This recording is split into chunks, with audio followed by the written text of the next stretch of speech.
अब तक जो मजदूर आए थे, जो रोडवेज पर आए, उसमें कोई भी व्यक्ति जुकाम, सर्दी, बुखार इससे पीड़ित नहीं मिला।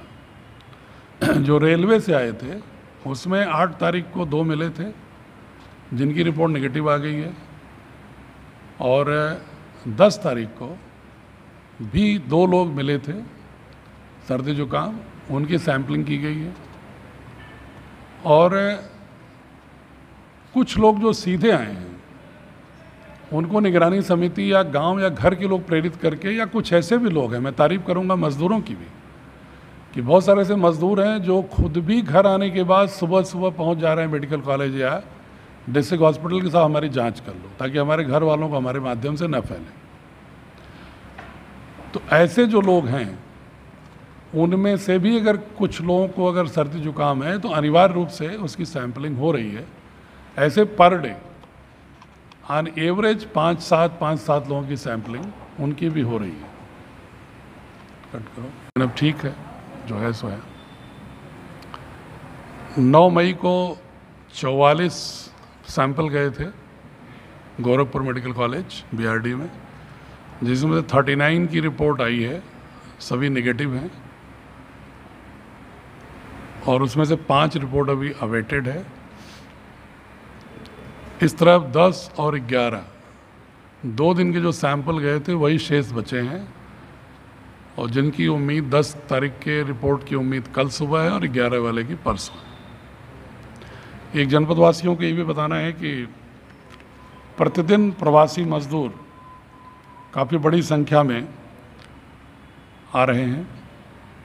कुछ ऐसे लोग आ रहे हैं जो प्रदेश सरकारों की सहमति के आधार पर श्रमिक स्पेशल ट्रेन से आ रहे हैं। उसमें से जनपद में जो कल 2 ट्रेन आई थी और आज एक सुबह जो ट्रेन आई है, उसमें कुल मिला के 3784 यात्री आए। 11 तारीख की 2 ट्रेन, एक लुधियाना से और एक वापी गुजरात से, आज सुबह 5 बजे जालंधर से। तीनों रेलवे से 3784 यात्री आए, जिनमें से 2172 यात्री आजमगढ़ के थे, से 1612 यात्री प्रदेश के अन्य जनपदों से थे, जिनको रोडवेज बसों से स्क्रीन करने के बाद भेजा गया है। इसी तरह दूसरा माध्यम है लोगों के आने का कि प्रदेश के अन्य जनपदों तक रेल यात्रा करके वहाँ से रोडवेज से आने का, या अन्य प्रांतों से सीधे बसों से आने का, या अन्य प्रांतों से परमिशन लेकर के निजी बसों से आने का। उनके लिए भी अनिवार्य रूप से, चूंकि रोडवेज पर ही हम बुला रहे हैं, उनमें जो कल की पोजीशन थी 1811 लोग अन्य प्रांतों से आए और 199 लोग प्रदेश के अन्य जनपदों से आए रोडवेज पर, बसों से, सरकारी या निजी। अब हमने व्यवस्था बना लिया है तो कि कोई व्यक्ति छूटे ना, सुबह 6 से शाम 6, शाम 6 से सुबह 6 कि हम लगातार 12 घंटे की रिपोर्ट लेते हैं। उसमें भी रोडवेज की जो रिपोर्ट है कि इस रात में, बीती रात में जो लोग आए, उसमें 806 लोग आए बसेस से, जिसमें 347 लोग गुजरात के, 233 महाराष्ट्र के, 87 हरियाणा के, 9 तमिलनाडु के, 11 कर्नाटक से, बाकी शेष अन्य जनपदों के थे प्रदेश के। मैं ये आंकड़े इसलिए बता रहा हूँ कि बहुत सारे लोग को ये नहीं पता है कि शायद ये जो महाराष्ट्र गुजरात से आ रहे हैं, ये रेलवे स्टेशन और हमारे रोडवेज के माध्यम से उसमें अधिकांश लोग जा रहे हैं घर पर, शेल्टर होम में जांच पड़ताल के बाद।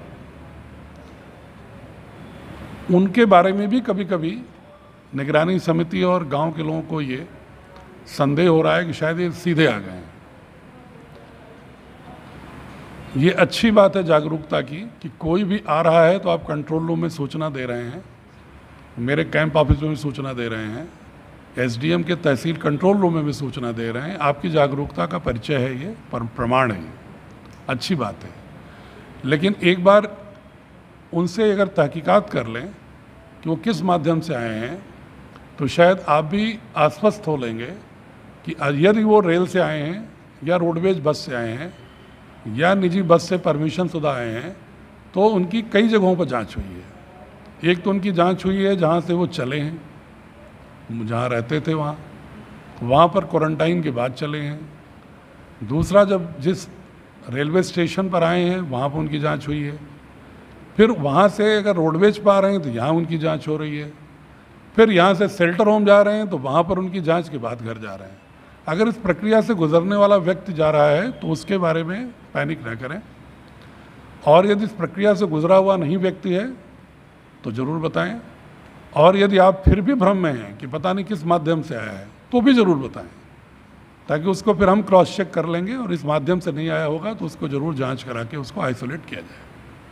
तो हमने ये व्यवस्था किया है शासन की मंशा के अनुरूप, माननीय मुख्यमंत्री जी की मंशा के अनुरूप, कि जो भी लोग आएंगे रोडवेज से या रेलवे से, उनको पहले शेल्टर होम ले जाएंगे। शेल्टर होम पर दोबारा जांच कराने के बाद अगर उनमें कोई लक्षण मिलता है तब तो उन्हें इंस्टीट्यूशनल क्वारंटाइन किया जाएगा, सैंपल जाएगा। लेकिन अगर मान लीजिए किसी शेल्टर होम पर 100 लोग गए और उनको जांच पड़ताल में किसी में लक्षण नहीं पाया गया, तब भी पूल टेस्टिंग के तहत हमने ये कहा है कि मिनिमम 3 से 4% लोगों का जरूर सैंपल ले लिया जाए, भले ही स्वस्थ हों तब भी, ताकि एक इत्मीनान होने के लिए ठीक रहे कि जो हम बिना लक्षण के लोग भी जा रहे हैं उनमें से सर्टेन परसेंटेज का हम सैंपल करा रहे हैं, ताकि किसी संक्रमण के, कम्युनिटी संक्रमण की संभावना से बचा जा सके।